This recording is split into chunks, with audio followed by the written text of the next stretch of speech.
Eh bien, chers amis, deux grandes pensées dominent le temps du carême. L'une en marque le début et l'autre la fin.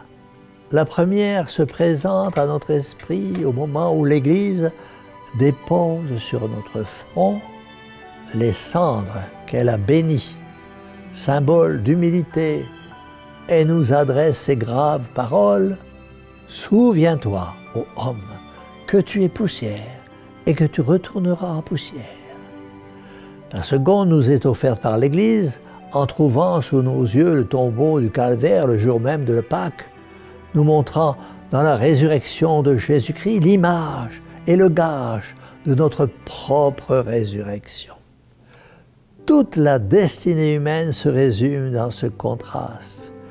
Ici, la brièveté de la vie et le néant des choses. Inévitable, dissolution qui attend notre corps après une courte existence, et cela pour nous faire comprendre que nous dépendons d'un maître, le maître des jours et des années, là, en Jésus-Christ, est l'espérance, l'unique espérance d'un avenir sans fin, les promesses et les joies d'une immortalité glorieuse, où nous goûterons éternellement la lumière et la paix, éternellement, c'est-à-dire dans les siècles des siècles, selon que Dieu nous en a dit. Telle est la double leçon qui nous est donnée au seuil du carême.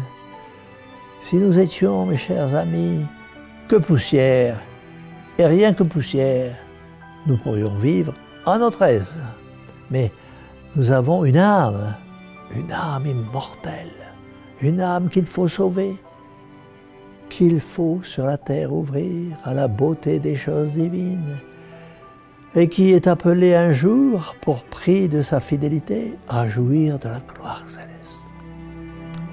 De la sorte, le carême sera pour nous le temps favorable, et les jours qui le composent, les jours de grâce et de salut, le temps de pénitence et de pardon.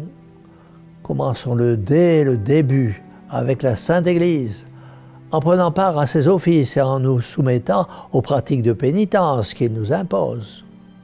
Au cours de ce carême, soyons des âmes de prière et de pénitence. Profitons de ces 40 jours pour préparer notre éternité, pour expier nos fautes passées. On pense si peu à expier ses fautes. N'oublions pas qu'une fois pardonné par le sacrement de pénitence, il est juste. Et c'est notre devoir d'expier dès ici-bas nos fautes par la prière, la pénitence et l'aumône. Demandez, mes chers amis, à la Mère de Jésus-Christ, la très sainte Vierge Marie, qui est aussi notre Mère et qui nous a montré le chemin du renoncement et de la pénitence. Demandons-lui de vous inspirer la manière conforme à la sainte volonté de Dieu pour faire pénitence. Mais surtout, mes amis, en matière de pénitence, pas d'exagération. Il faut de la mesure partout. Je me permets de vous lancer quelques idées de renoncement, de pénitence. Pourquoi au cours de ce carême ne vous priveriez-vous pas d'un spectacle ou d'une émission de télévision, de ralentir votre curiosité qui vous fait voyager partout sur Internet, de vous passer de dessert ou de viande plusieurs fois par semaine, car il faut mater ses sens si l'on veut vivre de la vie même de Dieu. Il faudra peut-être aussi faire des efforts dans le domaine de la charité, qu'entre mari et femme, il y ait plus de compréhension, plus d'affection, plus de concertation, que chacun n'en fasse pas à sa tête. Au lieu de vous texter, ayez de véritables conversations en famille.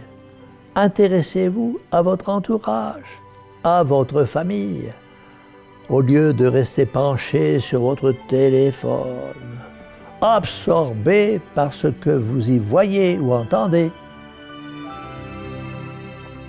Il vous faudra peut-être au cours de ce carême prendre quelques minutes après chaque messe du dimanche pour réfléchir sur votre vie et voir les améliorations à y apporter pour que vous ne soyez pas, pour ceux qui vous entourent, une croix à supporter. Il vous faudra sûrement, au cours de ce carême, prier davantage la Mère de Dieu et la nôtre, en étant fidèle au chapelet quotidien. 20 minutes au cours de la journée, c'est peu par rapport à l'éternité. Croyez-moi, le jour de votre mort, vous regretterez de ne pas avoir assez récité votre chapelet.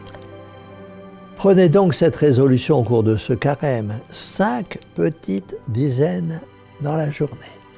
Un tout petit chapelet, 20 minutes réparties tout au long du jour, pour honorer la bienheureuse Vierge Marie, qui, à son tour, vous comblera de ses bienfaits et vous ouvrira les portes du ciel. C'est pourquoi, de tout cœur, nous disons à cette bonne mère, Mère au cœur douloureux et immaculé, sauvez-nous. Et que la bénédiction du Dieu Tout-Puissant, Père, Fils et Saint-Esprit, descende sur vous tous et y demeure à jamais. Ainsi soit-il.